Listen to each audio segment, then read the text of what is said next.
విఘ్నేశ్వరుణ్ణి పొద్దున్నే ఒక్కసారి చూసి నమస్కారం చేస్తే చాలు. అది లోకంలో ఎక్కడా లేని విశేషం.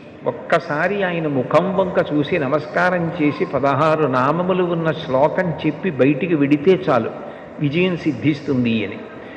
రెండవది ఆయన యొక్క అపారమైన కరుణ. ఇంకా అంతా ఇంత కరుణ కాదు విఘ్నేశ్వరుడిది. ఆయన క్షమించినంత తొందరగా ఎవ్వరూ క్షమించరు. మీరు చూడండి, అందరికన్నా ఎక్కువగా మరిచిపోయే లక్షణం ఎవరికి ఉంటుంది అంటే పిల్లల యందు ఉంటుంది. మీరు పిల్లలు అనేటప్పటికీ ఒక విషయం జ్ఞాపకానికి తెచ్చుకోవచ్చు. పెద్దవాళ్ళు ఏదైనా తింటున్నారనుకోండి, ఎవరో పెద్దలు వచ్చారు ఇంటికి, ఇంట్లో భోజనమో ఫలహారమో చేస్తున్న పెద్ద ఆయన ఆ పళ్ళెం పట్టుకునో లేకపోతే చేతిలో ఏ ఉండ్రాయో కుడుమో పట్టుకుని తింటూ వీధిలోకి వెళ్ళి స్వాగతం పలకడం, ఆ పళ్ళెం లోపల పెట్టి తాను పెడతాడు.